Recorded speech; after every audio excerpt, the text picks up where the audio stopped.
मेरी जान, मेरी जान। दिन का क्या पैसा, दिन का क्या पैसा।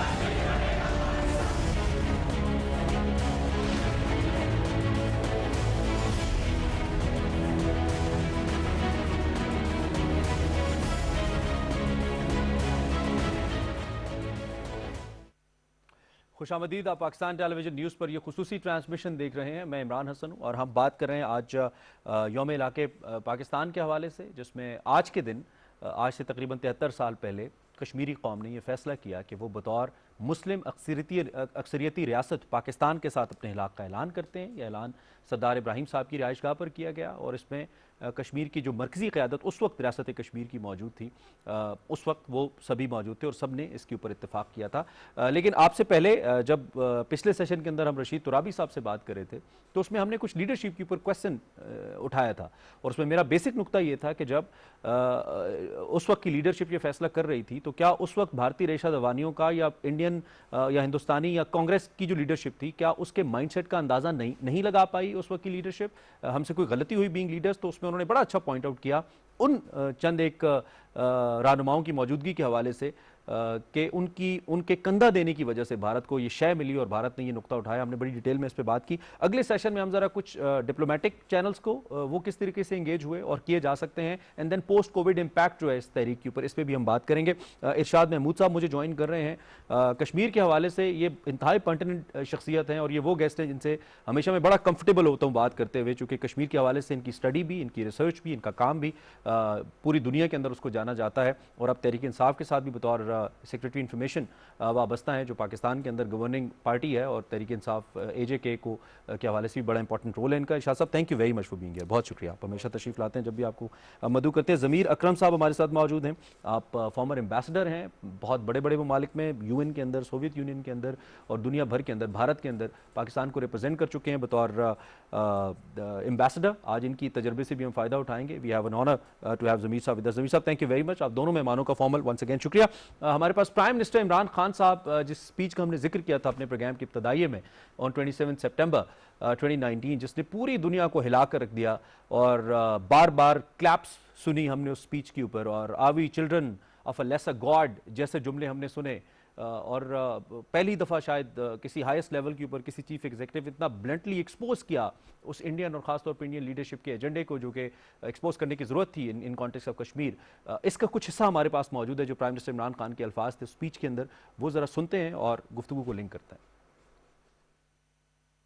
On the 5th August, when India went against 11 United Nations Security Council resolutions which say that Kashmir is a disputed territory and the people of Kashmir have the right of self-determination. They went against that. They went against Simla Accord, which is about bilateral, sorting out our differences through bilateral means, went against that. They actually went against the Indian Constitution. Illegally, they revoked Article 370, which gave Kashmir the special status. They got an extra 180,000 troops there. Total number of security forces in Kashmir now are 900,000. And they put 8 million people of Kashmir under curfew. शायद दुनिया को इस सारी situation के बाद बहुत बेहतर तरीके से अंदाजा हुआ what a curfew is when covid came, जहां पे कोविड ने एक जानिब इस सारे मामले के अंदर दुनिया को रियलाइज़ करवाने में हमें हेल्प आउट किया कि कर्फ्यू क्या है, जब इंसान एक घर में बंद हो जाता है, कश्मीरियों या फ़लस्तीनियों पे क्या गुजरती है जब उनके ऊपर इस तरह के जुल्म किए जाते हैं। तो दूसरी जानिब उस मोमेंटम को थोड़ा सा नुकसान भी पहुंचा जो कश्मीर के हवाले से बिल्ट हो रहा था। ये मेरी ज़ाती राय है। इरशाद साहब से इसी हवाले से हम राय ले। इरशाद साहब, डू यू थिंक उस मोमेंटम को नुकसान पहुंचा जो यूरोपियन यूनियन के अंदर, इंटरनेशनल मीडिया के अंदर बिल्ट हो रहा था? आपसे भी हम मुसलसल बात कर रहे थे, इमरान खान साहब की मुसलसल ट्वीट्स पर on every Friday we were getting together solidarity के लिए कश्मीरियों के साथ, वो मोमेंटम हर्ट हुआ कोविड के आने से? एग्जैक्टली, क्योंकि सारा फोकस पूरी दुनिया का, पाकिस्तान का ही नहीं पूरी दुनिया का फोकस हो गया, लॉकडाउन हो गया पूरी दुनिया में, सारे लोग घरों में बंद हो गए, जैसे आपने कहा एक तरह का कर्फ्यू लग गया, तो प्रायोरिटीज, ग्लोबल प्रायोरिटीज सारी चेंज हो गई। तो आपने देखा फिर तो ये हो गया कि WHO को हम वॉच करते थे, हम देखते थे कि कितने लोग अमेरिका में, आपको पता है 1.5 लाख के मतलब ह्यूज नंबर जो है ना, यूरोप में हर जगह लोग मरे, चाइना में, तो फोकस हुआ। लेकिन अब अल्लाह का शुक्र है कि दोबारा जो है कश्मीर के ऊपर दोबारा हम फोकस करने शुरू हो गए हैं। ठीक है। और दुनिया में कुछ ना कुछ दोबारा कश्मीर के ऊपर बातचीत वो शुरू हो गई है। मोमेंटम आ जाएगा वापस, मोमेंटम आने में। और दूसरा ये कि अभी यूएन का जनरल असेंबली का दोबारा इजलास आ रहा है, उसमें मोमेंटम आएगा। 5 अगस्त जो है दोबारा आ रहा है, 5 अगस्त वो साल पूरा एक साल पूरा हो जाएगा। और जो बदकिस्मती की बात यह है कि 9 मंथ तो वो 7-8 महीने तो वो रहा ना, कर्फ्यू लगा रहा, लॉकडाउन लगा रहा। उसके बाद जब मार्च में कोविड आया, कोरोना वायरस आया, तो उसके साथ हिंदुस्तान ने फिर एक उसके नाम पे एक और कर्फ्यू वहां लगा दिया। और मैं आपको इंटरेस्टिंग बात बताऊं कि जो नॉन मुस्लिम एरियाज हैं उनमें उस तरीके से कर्फ्यू नहीं लगाया जा रहा है, और उनमें जो है वो लॉकडाउन नहीं किया जा रहा है, जो कश्मीर वैली में खास तौर पे किया जा रहा है। तो कश्मीरी कहते हैं लॉकडाउन विद इन लॉकडाउन हो गए हैं वो। और सेकेंडली एक और बात वहाँ बड़ी इंपॉर्टेंट है जिसको हम अमूमी तौर पर नज़रअंदाज कर देते हैं कि ये इंटरनेट और कम्युनिकेशन के ही ज़राए थे जिन्होंने हम लोगों को थोड़ा जिंदा रखा और थोड़ी हमारी होप रखी। लेकिन कश्मीर में of and on 2G internet है और ऑफ ऑन वो भी बंद होता रहता है। मुख्तलिफ जर्नलिस्ट को भी अरेस्ट किया गया, फोटो जर्नलिस्ट एक दो जो कि हिंदू थे, उनकी जब कुछ पिक्चर्स आई सामने जो उन्होंने कश्मीर के हवाले से जब वो शाये हुई और इंटरनेट ट्विटर के ऊपर हमने देखा, तो उनके ऊपर भी, और फिर कुछ ऐसी पिक्चर्स आई जिसमें मुख्तलिफ इंटरनेशनल मीडिया ऑर्गेनाइजेशन को विद इन इंडिया, CNN जैसे इदारों को भी पकड़ा गया और उनको भी रोका गया अपना काम करने से। और कश्मीर के अंदर तो ये हो ही रहा है। और आपको याद होगा जब राहुल गांधी गए थे उन्हें जाने नहीं दिया गया था उस वक्त, और उन्होंने एक बड़ी स्ट्रॉन्ग स्टेटमेंट दी थी। तो इसके बाद अब once again getting back to that momentum, आपको लगता है कि जब हम डिप्लोमेटिकली अपनी एफर्ट्स को एक रीडू करेंगे या दोबारा से स्टार्ट करेंगे इस सारी सिचुएशन के बाद, पहले से ज़्यादा एफर्ट करने की ज़रूरत पड़ेगी, या जो चीज़ हमने इससे पहले गेन की थी, 5 अगस्त आ रहा है और फिर देन नेशनल सिक्योरिटी काउंसिल आ रहा है, इससे हमें तकवीयत मिलेगी मजीद हमारे उस? देखिए ऑलरेडी एक पूरा एक सिचुएशन, एक स्टेज पूरा सेट है, दुनिया को पता है कश्मीर की क्या हुआ। फर्स्ट टाइम दुनिया में इतना बैड प्रेस जो है ना हिंदुस्तान को मिला है। कभी पूरे कहते हैं कि कभी इतना ज़्यादा इंडिया के ऊपर इंटरनेशनल प्रेस में कभी तनकीद नहीं हुई थी जितनी पिछले 5 अगस्त के बाद से हो रही है। उसके अलावा फिर हर जगह कोई फोरम ऐसा नहीं है, दुनिया भर की जितनी असम्बलीज हैं, जितनी ये पार्लियामेंट से, उन सब में कश्मीर ज़ेर बस। तो एक स्टेज तो पहले से सेट हो चुका है। और इस दौरान भी, कोरोना के दौरान भी कुछ ना कुछ कश्मीर के बारे में, और सिटीजन अमेंडमेंट एक्ट ने उसके ऊपर, बिल्कुल बिल्कुल, उसने तो वो क्या कहते हैं ना, जलती पे तेल डाला है। और दुनिया और भी ज्यादा अवेयर हुई उसके नतीजे में। फिर इंडिया के अंदर जो मुसलमानों के साथ सलूक हो रहा है, तो ये हमारे पास है। लेकिन बहुत ज्यादा एफर्ट करना पड़ेंगी, क्योंकि इसको दोबारा उठाना, दुनिया को, पूरी दुनिया को इसकी तरफ दोबारा मुतवज्जो करना एक बहुत बड़ा आई थिंक इमरान खान इस देर तो उनका तो फोकस रहा है। हमें लगा कि शायद 2-4 ट्वीट्स के बाद चुप हो जाएंगे। ऑन एवरी वीक, हर जुम्मे को, जुमेरात को एक उनकी ट्वीट कश्मीर के ऊपर एक लाजमी आती है और पूरा दुनिया का मीडिया उनको फॉलो करता है ट्विटर के ऊपर। तो they see how Pakistan is thinking.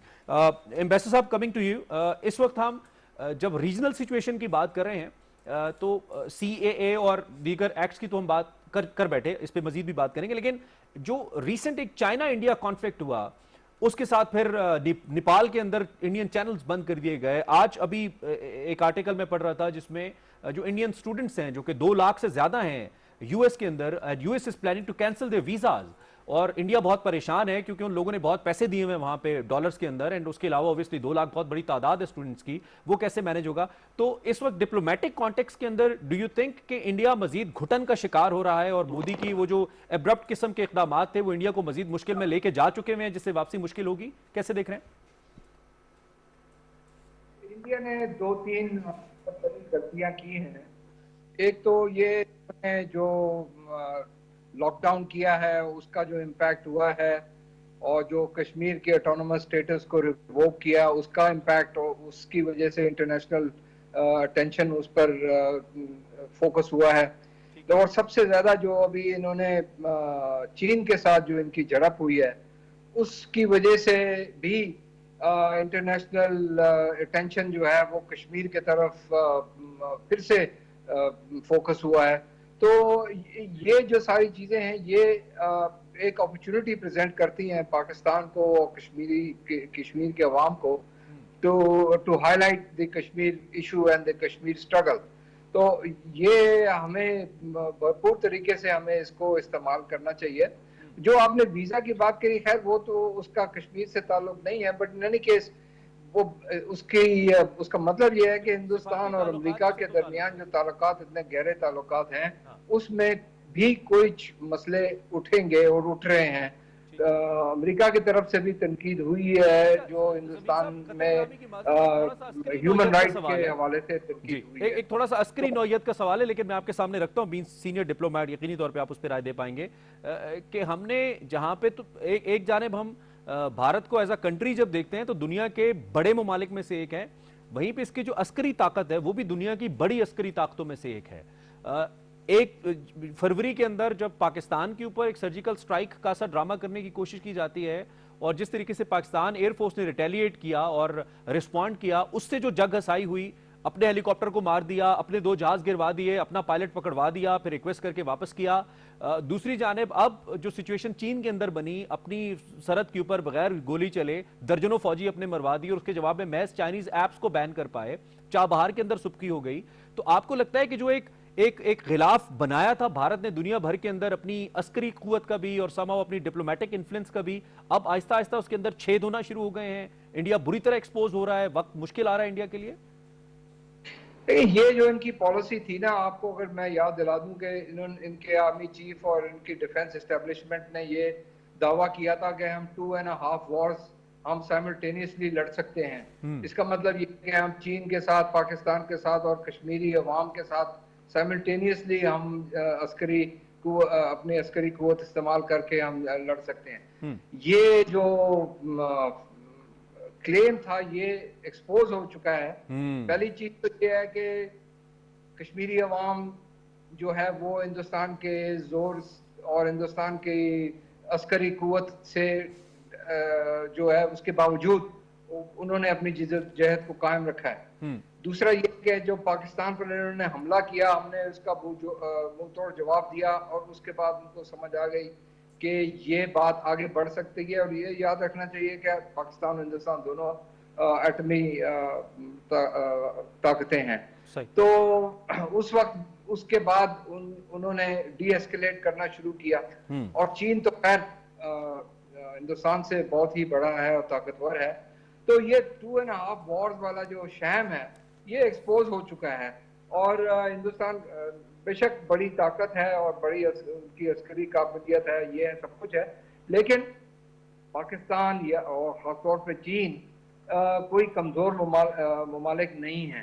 तो इस किस्म की धमकी देना से आगे बात नहीं बढ़ेगी। उनको आखिर में जाके अपने मसाइल हल करने के लिए बातचीत करना पड़ेगा। ठीक है, वैसे मैं थोड़ा सा डिप्लोमेट, मैं सिफारती लाएअमल के हवाले से भी आपकी जानिब आऊंगा कि अब हमें लाएअमल क्या रखना है। जैसे कि इरशाद साहब ने कहा कि कुछ एफर्ट्स को दोबारा से करना होगा और ज्यादा एफर्ट देनी होगी। मैं वापस आऊंगा आपकी तरफ।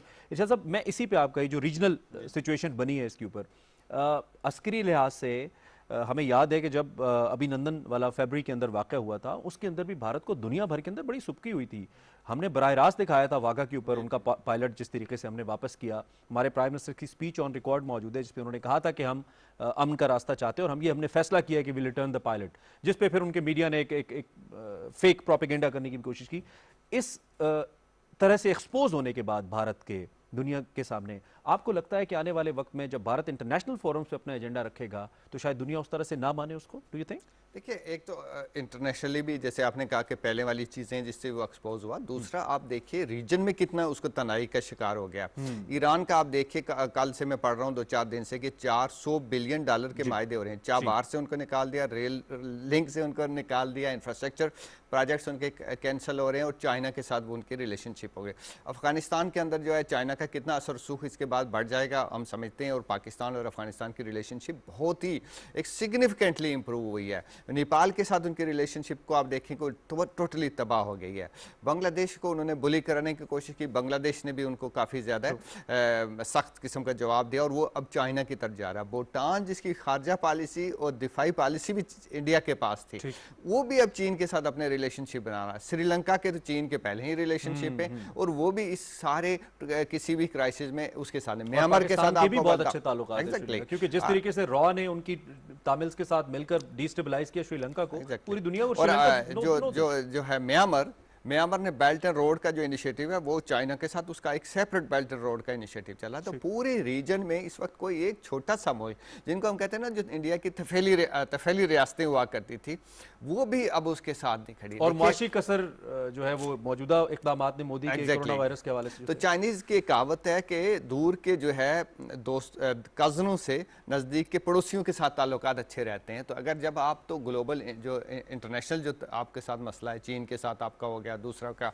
आप एक सारे ख़ास तौर पे अमेरिकी कैंप में चले गए, तो उसकी वजह से पूरा रीजन, फिर मिडिल ईस्ट में भी बहुत सारे ममालिक को भी बहुत ज़्यादा इस वजह से परेशानी है कि इसराइल के साथ बहुत ज़्यादा क्लोज हो गया। इसराइल का आपको पता है कि इंडिया एक स्ट्रेटेजिक पार्टनर बन गया है। तो उसकी वजह से मुस्लिम दुनिया के अंदर, और एक सबसे इंपॉर्टेंट बात हमें बहुत ज़्यादा हमारी डिबेट में नहीं आई, अगर आपने फॉलो किया तो पिछले 4-5 महीने में, इवन ये कोरोना के दौरान भी, किस तरीके से मिडिल ईस्ट के जो सीनियर सिटीजन्स हैं और जो इन्फ्लुएंशियल सिटीजन हैं और जो मीडिया है, उन्होंने हिंदुस्तान के लिए रिएक्ट किया है कि हमारे मुसलमानों के साथ जो आप सलूक कर रहे हैं, जो कश्मीरियों के साथ सलूक कर रहे हैं, प्रिंसेस ने रिएक्ट किया।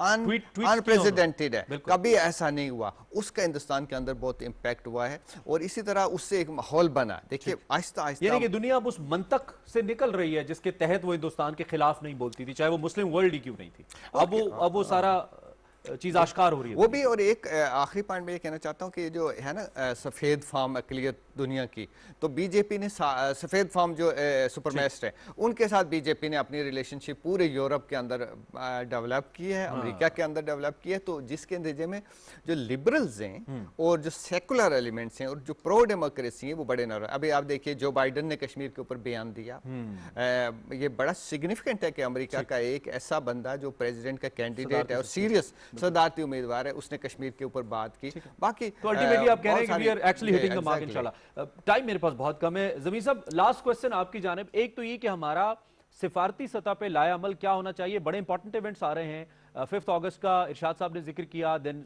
सिक्योरिटी काउंसिल का की हम बात करें यूनाइटेड नेशंस के अंदर। हमारा सिफारती लाया अमल क्या, जो स्ट्रैटेजी हमारी रही है, कोई सिग्निफिकेंट तब्दीली एक्सपेक्ट या सजेस्ट करते हैं आप पोस्ट कोविड सिचुएशन के अंदर कि हम उसमें जाएं और फिर दोबारा से इस मूवमेंट को हम उसी तरह एक स्ट्रेंथन कर पाए पाकिस्तान और बेहतर तरीके से लेकर आगे चले? कुछ आप ऐड करेंगे इसमें? कि हमारे पास काफी मौका हैं, क्योंकि जो हिंदुस्तान ने गलतियां की हैं उसकी वजह से हम अपना मौकफ बड़ी कामयाबी से पेश कर सकते हैं अक़वाम मुत्तहिदा में और दूसरे आलमी दुनिया में। तो हमें मल्टीलैटरली अक़वाम मुत्तहिदा में, हर एक सिक्योरिटी काउंसिल में, जनरल असेंबली में, ह्यूमन राइट्स काउंसिल में, और ये इशू को उठाना चाहिए और जोर से बड़ी वेहेमेंटली और स्ट्रांगली उठाना चाहिए। दूसरा, बायलैटरल रिलेशन जो हमारी है उनके खास तौर पे जो बड़ी ममालिक हैं उनके साथ, और हमें दूसरी जो मल्टीलैटरल ऑर्गेनाइजेशंस हैं जिस तरह से EU है, यूरोपियन यूनियन है, OIC है, और भी काफी यूरोपियन पार्लियामेंट है, इन सारे फोरम्स पर हमें कश्मीर के मसले को उठाना चाहिए। और ये तो हम कोशिश कर ही रहे थे ज़मीर साहब, ये तो मैंने कहा हम कोशिश कर ही रहे थे अपने तई। पाकिस्तान की पॉलिसी रही ही है कश्मीरियों की हिमायत करना हर लिहाज से, लेकिन अब जिस तरह की शक्ल भारत की इंटरनल डेमोक्रेसी की या इंटरनल जो एक ह्यूमन राइट्स वायलेशन की या उनकी अपनी लेजिस्लेशन की सामने आ रही है, इस पे दुनिया को खुद कंसर्न्स हैं। यूरोपीय यूनियन को सिटीजन अमेंडमेंट एक्ट के ऊपर कंसर्न्स हैं, वो इस पे बात करते हैं कि ये क्या एक्ट है, और उस पे बड़ी सुबकी हुई है भारत को पूरी दुनिया के अंदर। इंडिया की अपनी जो वोकल जो लोग हैं इंडिया के अंदर, वो भी इस पे बात कर रहे हैं, और चाहे उनका ताल्लुक हिंदू मजहब से है, वो भी मुसलमानों के हक में बोलते हैं, अकलियतों के हक में बोलते नजर आते हैं। तो आपको नहीं लगता कि मोदी के अपने इक़दाम ज्यादा खतरनाक हो चुके हैं उस तहरीक से जो कश्मीरी और पाकिस्तानी लेकर चल रहे थे भारत के लिए इत्सल्फ? देखिए, हमारा फोकस कश्मीर पर रहना चाहिए, लेकिन जिस तरह से मोदी की हुकूमत ने मुसलमानों के खिलाफ जो इक़दाम किए हैं वो ऑलरेडी इंटरनेशनल कम्युनिटी को पता है, उसको हमें और प्रोजेक्ट करना चाहिए। और हमें ये भी प्रोजेक्ट करना चाहिए कि इंडिया जो है वो एक इररिस्पॉन्सिबल गैर जिम्मेदार मुल्क है, क्योंकि वो ना सिर्फ पाकिस्तान के खिलाफ बट चीन के खिलाफ भी इस तरह की जो उनके साथ जो अभी हाल ही में जो उनके साथ कश्मकश हुई है, तो ये सारा जो एक इस खित्ते में एटमी हथियार हैं पाकिस्तान, हिंदुस्तान, चीन, तीनों के पास। तो ये एक बड़ी इररिस्पॉन्सिबल पॉलिसी है मोदी हुकूमत की कि वो इस तरह की बिलिजरेंस और इस तरह की एग्रेशन दिखा रहे हैं अपने हम के खिलाफ। तो ये सारी चीजों को हमें प्रोजेक्ट करना चाहिए, सिर्फ एक चीज नहीं। लेकिन ये जो फोरम्स हैं, जिस तरह मैंने आपसे कहा अक़वाम मुत्तहिदा और दूसरे, इन सब पर हमें ये सारी चीजों को प्रोजेक्ट करना चाहिए, इंक्लूडिंग जो हिंदुस्तान अपने माइनॉरिटीज, मुस्लिम माइनॉरिटीज और क्रिश्चियन माइनॉरिटीज के खिलाफ भी कर रहा है। ये जो है इनका जो लॉ है, बिल्कुल टाइम मेरा बिल्कुल खत्म हो गया। लास्ट 30 सेकंड इरशाद साहब कुछ आप ऐड करना चाहिए इसी के ऊपर यौम इलाके पाकिस्तान के हवाले से? देखिए, मैं यही कहना चाहता हूँ कि कश्मीर में बहुत बुरे हालात हैं, बहुत ज़्यादा किलिंग्स हो रही हैं, लोग मारे जा रहे हैं, line of control almost at war situation है। तो ये इसके ऊपर जो है 1697 एग्जैक्टली, तो इसको बहुत ज़्यादा इसके ऊपर फोकस करना चाहिए, कश्मीर को डिफोकस ना होने दें और कश्मीर को हर फोरम पे और हर लेवल पे और इनसाइड पाकिस्तान और पाकिस्तानी मीडिया में भी जिंदा रखें। ठीक है, और खास तौर पे इसमें जो ओवरसीज पाकिस्तानी या आउटसाइड पाकिस्तान कश्मीरीज, उनका बड़ा इंपॉर्टेंट रोल है, चाहे वो सोशल मीडिया है या फिर इलेक्ट्रॉनिक मीडिया है, उसके ऊपर भी इसके ऊपर इसको जिंदा रखना बहुत ज़रूरी है। कोशिश हम कर रहे हैं अपने टाइम भी और इंशाल्लाह करते रहेंगे। शाह साहब thank you very much, time हमारा खत्म हो गया। ज़मीर अकरम साहब, farmer ambassador, thank you very much for precious time sir. आपने अपना तजर्बा हम तक पहुँचाया और अपना तजिया हम तक पहुँचाया। एक शॉर्ट ब्रेक हमने लेनी है, ब्रेक से वापस आते हैं, अगले 30 सेकंड्स के लिए भी आपके साथ हैं, दोबारा लिंक करते हैं।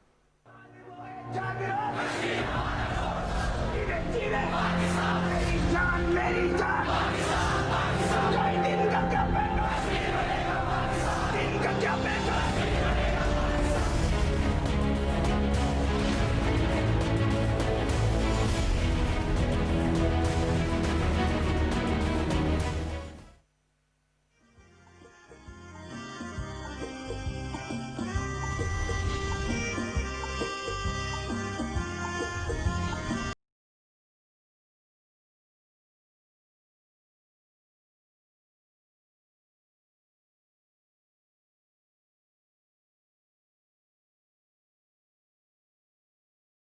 मेरी जान, दिल दिल किस पर चमके सारे हमने कहे, किस पर चमके सारे। मेरी दर्दमंदाना अपील है, हम सबको अल्लाह ताला की बारगाह में दुआएं करनी चाहिए, गिड़गिड़ा कर दुआएं करनी चाहिए कि बारिलाह पाकिस्तान की हिफाजत कर।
पाकिस्तानी है, हम पाकिस्तानी हैं।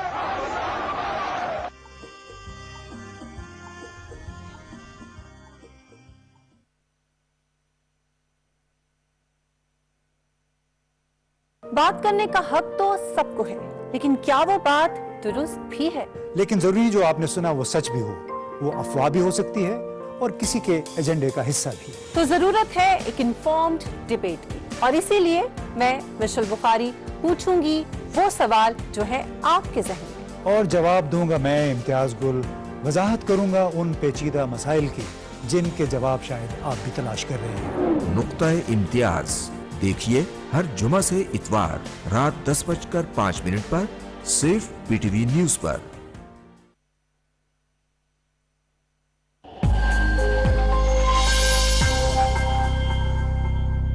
कोरोना वायरस के अलामात 1 से 14 दिन में जाहिर होते हैं। अलामात में शामिल है थकन, बुखार, खुश्क खांसी, अगर आपको इनमें से कोई भी सिम्टम फील हो तो आप खुद को आइसोलेट करें या डॉक्टर से राब्ता करें। बुजुर्ग, शुगर के पेशेंट्स वो सबसे ज्यादा मुतासर हो सकते हैं।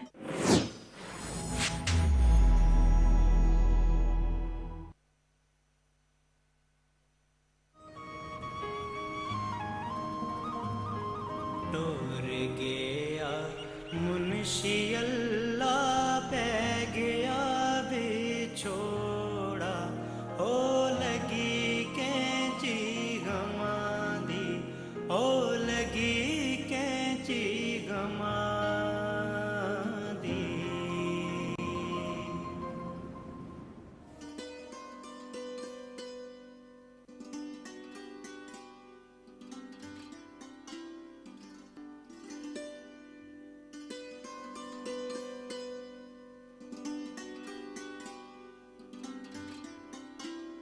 वक्त फौज का ज्यादा गलबा हो गया तो रातों रात गड्डिया में पार का कहन गए ऐसे आगा कश्मीर डिस्ट्रिक्ट कुपवाड़े साइड में मैं तो पहले आ गया 10 फरवरी 1990 में तो हमारे बाद में आज जना पूरा ग्राही उजड़ का आया तो अद्धे आदमी आस्ते हालां उधरी रहंदे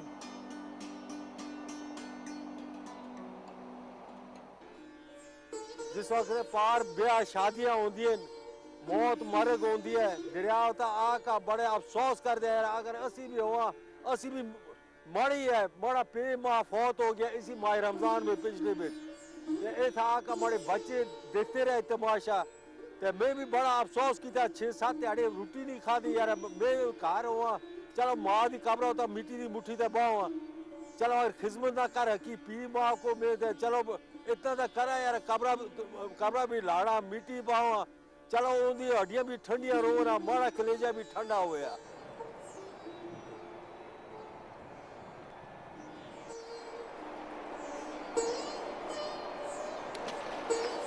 और देखते हैं असी भी यार के हिसाब असी के रसी ते कोई मुड़सी ना मुड़सी जिंदगी के 100 दिन ते हो या जिस मुकादर में होया तो जुलसी अपने ठिकाने होता जिसको ना होया तो इधरी मिट्टी का पा होया किस्मत में और रसी इधरी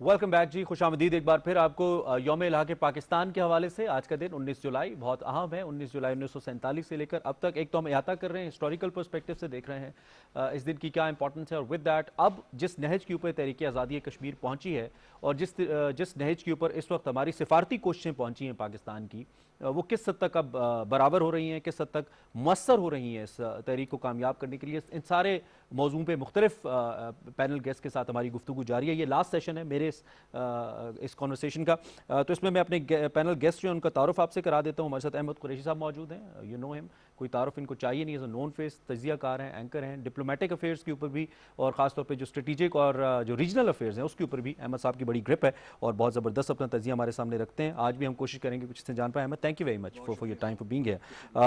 अली रज़ा सैयद साहब हमारे साथ मौजूद हैं, चेयरमैन कश्मीर काउंसिल हैं EU के, और आप इनको भी गाहे गाहे हमारे प्रोग्राम्स के अंदर कश्मीर के हवाले से इनकी राय सुनते रहते हैं। और अब बड़ा इंपॉर्टेंट है इस वक्त यूरोपियन यूनियन के अंदर और यूरोप के अंदर किस तरीके से एक मौसर तरीके से हम इस आवाज़ को पहुंचा सकते हैं, तो इस पर हम शाह साहब से बात करेंगे। अली रज़ा सैयद साहब, thank you very much for joining अस।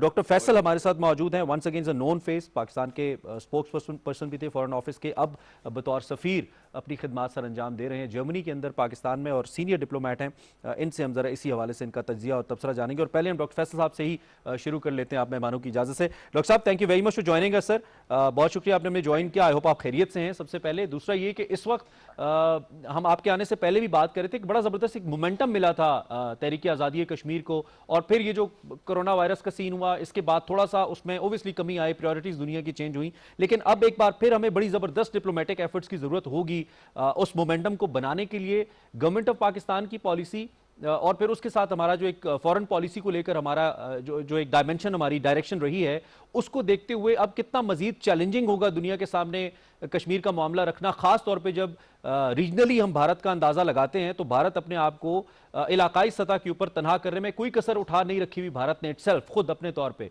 हमारे लिए क्या चैलेंजेस हैं तहरीक आज़ादी कश्मीर को लेकर? जी जनाब, बहुत शुक्रिया। जम्मू कश्मीर का मसला जी एक जोहद मुसलसल है। ये वन ऑफ इवेंट या कोरोना या इन चीज़ों से हमारी जो एफर्ट है इसको फ़र्क कोई नहीं पड़ता। हाँ, ये बात आपकी सही है कि मीडिया का फोकस मुख्तलिफ वजूहात से कहीं और चला जाता है, फिर वापस आ जाता है। जो हुकूमत पाकिस्तान की काविश है और जो कश्मीरियों की कुर्बानियां हैं वो मुसलसल जारी हैं और जारी रहेंगी। जैसे कि आपने देखा पिछले हफ्ते जो यौम शोहदा जम्मू कश्मीर वो ऑब्जर्व किया गया, 89 उसकी एनिवर्सरी थी। आज यौम इल्हाक है, आगे 5 अगस्त भी आ रहा है, 1 साल हो जाएगा कि मकबूजा जम्मू कश्मीर में तमाम कर्फ्यू की सूरत हाल है, इंटरनेट बंद है, टेलीफोन पे पाबंदियां हैं, उनकी सारी लीडरशिप जो है वो या जेल में है या हाउस अरेस्ट में है। 1 साल होने को है। इसमें हाइज भी आए, लोज भी आए। आपने देखा होगा वज़ीर आज़म पाकिस्तान ने इस इशू को UN जनरल असम्बली की अपनी तकरीर में बड़ा इफेक्टिवली उठाया। फॉरेन मिनिस्टर ने इस बेशुमार दफा बात की है, खतूत लिखे हैं। आज सिर्फ अगर आप देखें तो प्राइम मिनिस्टर की अलहदा ट्वीट है, फॉरेन मिनिस्टर की अलहदा ट्वीट है और एक सिलसिला जारी है। मिनिस्टर फॉर ह्यूमन राइट्स की भी मैं देख रहा था, उन्होंने भी एक इसी सिलसिले में बोला। तो ये एक जोहद मुसलसल है, काविश है जो जारी रहेगी, जारी है। दुनिया को इस पे फोकस करना पड़ेगा। डॉक्टर साहब, वक्त चूंकि कम है, कतई कलामी की माजरत, मैं आपके सामने चूंकि ट्विटर का आपने खुद जिक्र किया, एक तनकीद भी हमारे ऊपर सिफारती सतह पे आती है कि हम शायद ट्विटर पे ज्यादा रिलाय करना शुरू हो गए सिफारती मामलात को लेकर। आप बतौर सीनियर सिफारतकार इस चीज को बहुत बेहतर समझते हैं और बाकी मेरे पैनलिस्ट भी यकीनी तौर पर कि जो बिलमुशाफा कोशिशें होती हैं सिफारती लिहाज से वो सबसे अहम होती हैं। हमने 27 सितंबर को प्राइम मिनिस्टर की स्पीच के बाद देखा कि इंडिया ने बड़ी एग्रेसिव मूवमेंट की, दुनिया भर के अंदर रीच आउट किया उनकी सियासी क़यादत ने कि उस असर को ज़ाइल किया जाए जो प्राइम मिनिस्टर इमरान खान की स्पीच के बाद दुनिया पे होने लगा था। कामयाबी तो उनको उस तरह नहीं हुई लेकिन कोशिश जरूर की। तो क्या हमें भी सिफारती सतह पर ऐसी कोशिशों की जरूरत है? मजीद करेंगे हम, क्या आपको लगता है? अच्छा जी, ये कहना कि हमने बात नहीं की या मुलाकात नहीं की, ये इतना करेक्ट नहीं है। अगर आप चेक करें तो पिछले 1 साल में वजीर खारजा ने तो खैर बेशुमार दफ़ा विजिट भी की है और वजीर आज़म ने उसके अलावा किए। कोविड के दिनों में टेलीफोन कॉल्स की लिस्ट 70 से ऊपर है। अगर मैंने देखें, अगर हमारी वेबसाइट पर भी चेक कर लें, उनकी प्रेस रिलीज वगैरह हुई भी है। ये एक दिलचस्प बात है जो आपने ट्विटर के पैराए में की।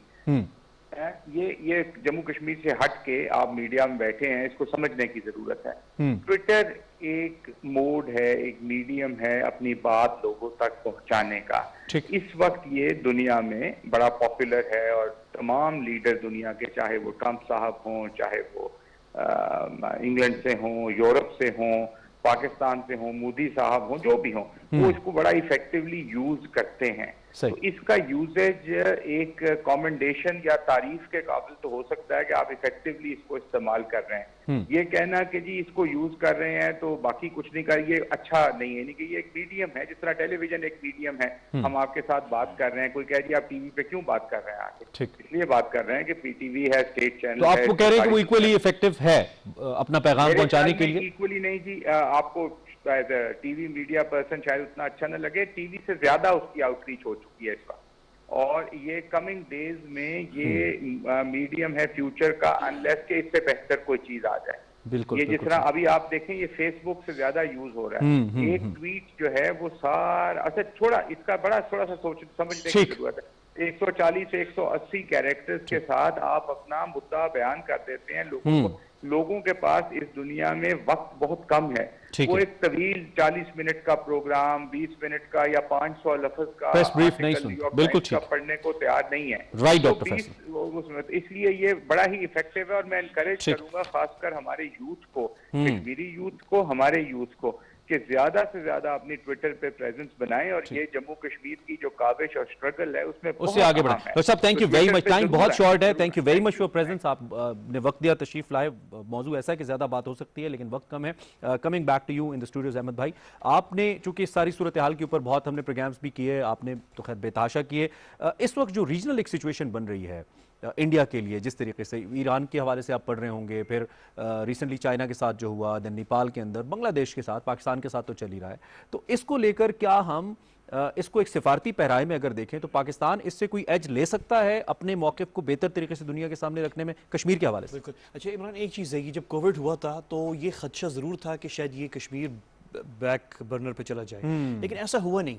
अच्छा, फैक्ट ये है कि शायद अगर हमने बहुत कुछ किया है, लेकिन अगर हम कुछ ना भी करते तो हुआ ये कि जब कोविड आया तो इंटरनेशनल मीडिया का फोकस इंडिया की उन हरकतों पे चला गया जिनकी वजह से कश्मीर के अंदर कोविड की मौजूदगी में और इस बीमारी की मौजूदगी में, पेंडेमिक की मौजूदगी में इंडिया ने इंटरनेट बंद कर दिया, डॉक्टर्स जो हैं वो अपने पेशेंट से रब्ता उनका मुनक़ते हो गया, कर्फ्यू पहले से था। तो मैं तो कह रहा हूँ कि इस कोविड के बाद मजीद फोकस हुआ है कश्मीर के ऊपर, नुकसान नहीं हुआ। हमें खतरा जरूर था कि कोविड की वजह से जो है शायद कश्मीर पीछे चला जाएगा, तो एक तो ये चीज है। अच्छा, बिल्कुल नहीं, आप कह रहे हैं कि नहीं हुआ, उससे बिल्कुल नहीं हुआ। Okay. इससे हम मसरूफ हो गए थे, हम मसरूफ हो गए, हम पाकिस्तान में मसरूफ हो गए। कोविड हमारा अपना चाइना के अंदर शुरू में हुआ, फिर ईरान इकोनॉमिक सिचुएशन, इंटरनली शहरों के अंदर, लेकिन एक्चुअली इंटरनेशनल मीडिया जो है मेरे ख्याल में जो हमें खदशा था वो नहीं हुआ। और जितना फोकस इंटरनेशनल मीडिया ने इन बातों पे किया कि इस वक्त तो इंटरनेट जो बंद किया हुआ है, हाई स्पीड इंटरनेट इंडिया ने वो खोले वापस, क्योंकि वहाँ पे 2G चल रहा है, 2G और कभी-कभी चलता है, और कभी-कभी चल रहा है। तो इस तरह की, और कर्फ्यू जो है इससे लोग टेस्ट नहीं करवा पा रहे, बहुत सी चीजें, तो इस पे बड़ा फोकस है। तो एक तो ये चीज है। सेकंड ये है कि इंडिया जो है वो मैं रीजनल, हाँ रीजनल जो आपने जो क्वेश्चन किया है, इंडिया इसमें कोई शक नहीं है कि वो बहुत सारी मुश्किलात में फंस गया है, जैसे आपने खुद मिसालें दे दी इन सारे। और अब से सबसे लेटेस्ट जो है वो जो इंडिया और ईरान का चल रहा है, क्योंकि ये और बहुत खुशाइन बात है, स्पेशली ये कि इंडिया और ईरान के अंदर कोई इख्तलाफात अगर इनके होते हैं और इनमें दूरी आती है तो इससे पाकिस्तान को बहुत फ़ायदा है, ये अब बहुत खुश है। तो ये इंडिया की जो आइसोलेशन है सिर्फ ये नहीं है, इंडिया की आइसोलेशन ये भी है कि 5 अगस्त के बाद से 2 UN सिक्योरिटी काउंसिल के कश्मीर पर जब इजलास हुए तो तवक्को ये थी कि बरतानिया, फ्रांस, हो सकता है अमेरिका, हो सकता है रशिया वीटो कर दे, किसी ने वीटो नहीं किया। प्रपोज चाइना ने किया, लेकिन बाकी जो 4 ममालिक हैं उन्होंने से किसी ने वीटो नहीं किया।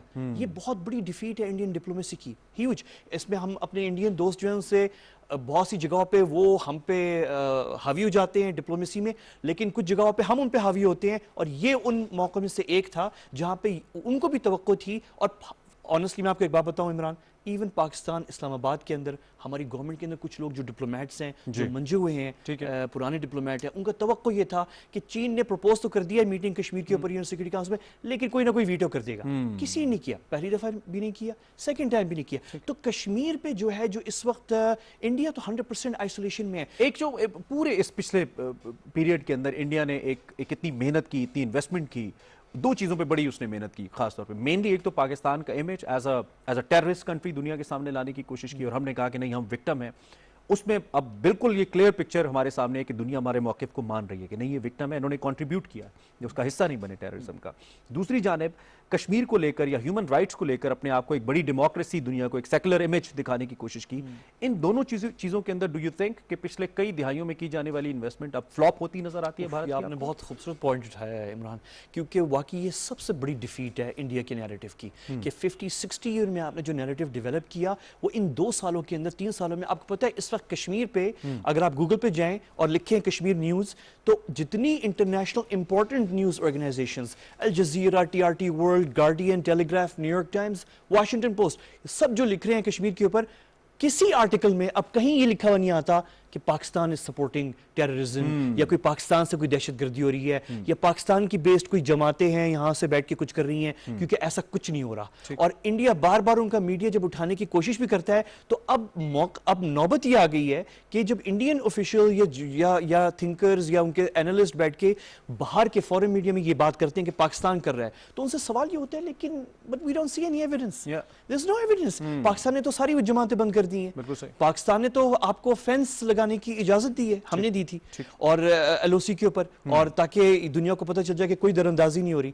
तो जो कुछ हो रहा है वो इंडिजिनस है, और अगर आप 60 साल के अंदर इंडिया जो है कश्मीरियों को नहीं मना सके, इसमें पाकिस्तान का और कसूर नहीं है। मुसलसल लाइन ऑफ कंट्रोल को आप वायलेट करते नजर आते हैं। जैसे अब से कुछ देर पहले हम पढ़ रहे थे, ऑलमोस्ट 1600 प्लस इस वक्त जो वायलेशंस हैं वो रिपोर्ट हुई हैं, तकरीबन 1697 वायलेशंस खाली इस रिसेंट टाइम के अंदर, इस साल के अंदर, जिसमें 16 लोग भी शहीद हुए, 133 लोग जख्मी भी हुए लाइन ऑफ कंट्रोल के ऊपर। ये भी दुनिया को देखना चाहिए। मैं जरा अली रजा सैयद साहब को भी इंगेज कर लेता हूँ। अली रजा सैयद साहब, गुफ्तगू आप सुन रहे होंगे, आपका किरदार, आपकी कश्मीर काउंसिल का किरदार पहले भी बड़ा मौसर रहा है, अब ज्यादा मौसर भी है, इंपॉर्टेंट भी है, और अब ऐसे लगता है कि एक ऐसे फेज के अंदर दाखिल हो गया जहां पे इंशाल्लाह कुछ ना कुछ हमें इसके रिजल्ट्स नजर आना शुरू होंगे। हमारी स्ट्रगल उस फेज के अंदर दाखिल हो रही है। तो आपका क्या लायामल है सर, क्या इस वक्त होमवर्क है पोस्ट कोविड सिचुएशन को लेकर? इस वक्त दुनिया जब बाहर आ रही है दोबारा से, Naiz Ahmed said, international media focus किए हुए कश्मीर को।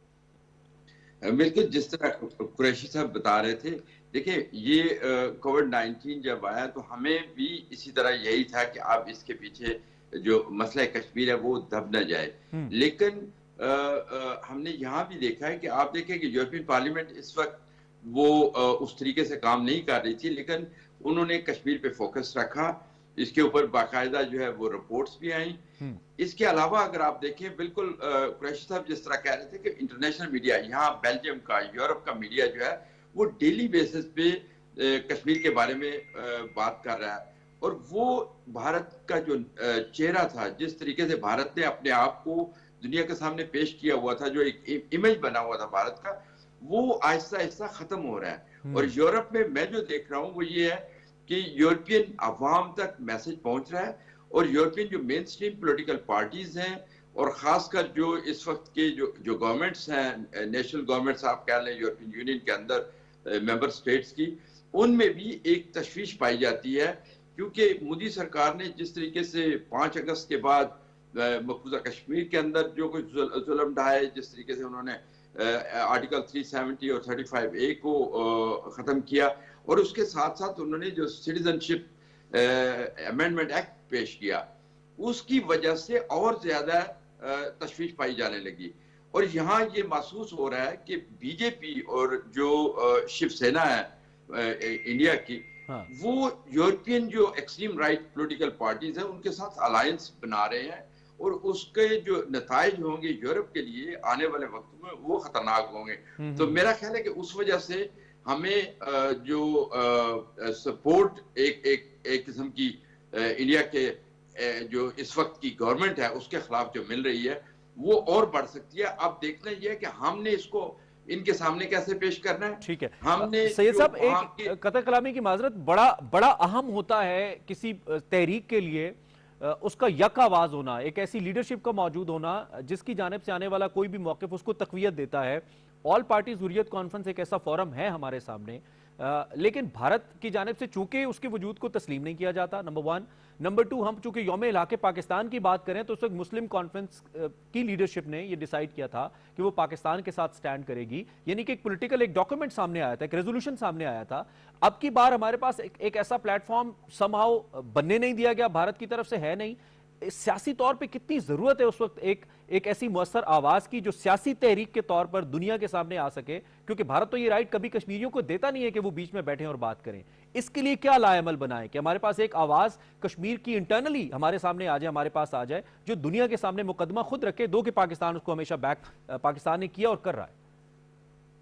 बिल्कुल आपने ठीक कहा, बिल्कुल एग्जैक्टली। देखिए हमारी जो हुर्रियत लीडरशिप है, जो भी मकबूजा कश्मीर के अंदर हमारी क़यादत थी, वो आप अली गिलानी साहब से लेके मीरवाज उमर फारूक साहब, यासीन मलिक साहब और जितने दीगर जो कायदीन है उन सबको जेलों में डाला गया है या हाउस अरेस्ट किया गया है, उनको बोलने भी नहीं दिया जा रहा। लेकिन अब वक्त है कि मैं गवर्नमेंट ऑफ पाकिस्तान से भी अपील करूंगा और आज़ाद कश्मीर और मकबूजा कश्मीर जो डायस्पोरा की क़यादत है कि आप लोग एक जो एजेंडा है वो तय कर ले। वो एजेंडा ये है कि हमें रायशुमारी का मौका दिया जाए, और हमें जो भारत ने वादा किया हुआ है, यूरोपियन यूनियन ने भी इसके मेंबरान ने भी एंडोर्स किया हुआ है कि रायशुमारी होनी चाहिए, तो हमें उस पर फोकस करना चाहिए।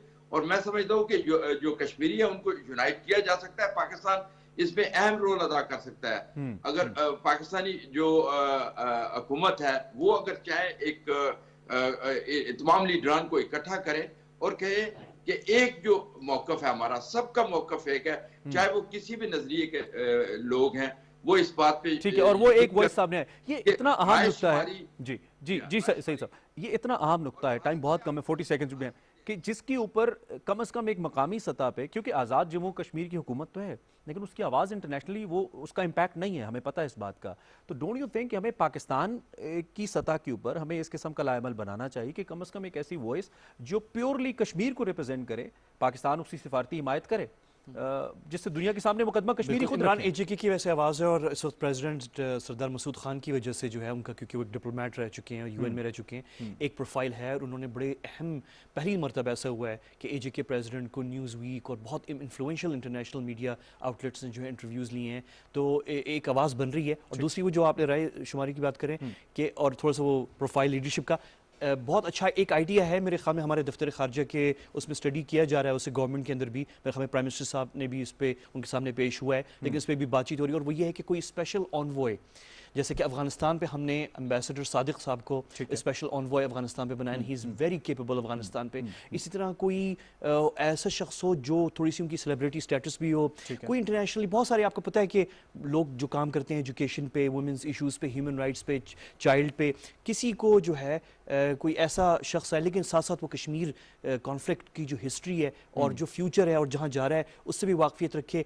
बड़ा मुश्किल काम है, क्योंकि वो diplomatic skills, celebrity skills, media skills, सारे वो इकट्ठा करना कोई आसान काम नहीं है इमरान, आपको पता ही है। तो अब वो कैसे होता है, यानी मुश्किल काम है, लेकिन let's hope, I think it's a good idea है करना। हाँ, यानी कि मुझे उम्मीद है कि हम इस गवर्नमेंट में ये चीज़, मेरे ख्याल में बेस्ट गवर्नमेंट ये है जो इस तरह का काम, हमारे पास एक प्राइम मिनिस्टर हैं जो सेलिब्रिटी हैं, जिनको दुनिया जानती है, और वो जो बोलते हैं, और वाकई इमरान खान प्राइम मिनिस्टर, कश्मीर पे बड़ा कश्मीर पे उन्होंने जो बात की है ये पहले किसी ने नहीं की, उन्होंने जो, और जितना डैमेज उनकी स्पीच ने कर दिया नरेंद्र मोदी को, उसके फैशिस्ट नजरियात को, वो पहले वजीर आजम है जिन्होंने मुआजना किया जो मुसलमानों और कश्मीरियों के साथ जो हो रहा है हॉलोकॉस्ट से, और हिटलर का मोदी से, जिस पे भारतीय दफ्तर खारजा को बोलना पड़ा, क्या बोलना पड़ा 100%। बिल्कुल, टाइम हमारा खत्म हो गया। Thank you very much. Ahmed साहब हमारे साथ मौजूद थे, अली रजा सैयद साहब थे, डॉक्टर फैसल थे। वक्त कम था, मुकाबला गुफ्तगू का और अल्फाज का थोड़ा सा सख्त था। हमारी कोशिश थी कि हम ज़्यादा से ज़्यादा जो मुख्तलिफ नुकात है उस पर बात करें।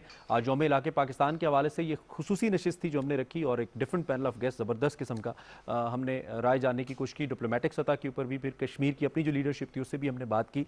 अल्टीमेटली ये है कि कश्मीरियों की जो जद्दोजहद है उसमें तो पहले से न सिर्फ कमी नहीं आई बल्कि उसमें मजीद इजाफा हुआ है।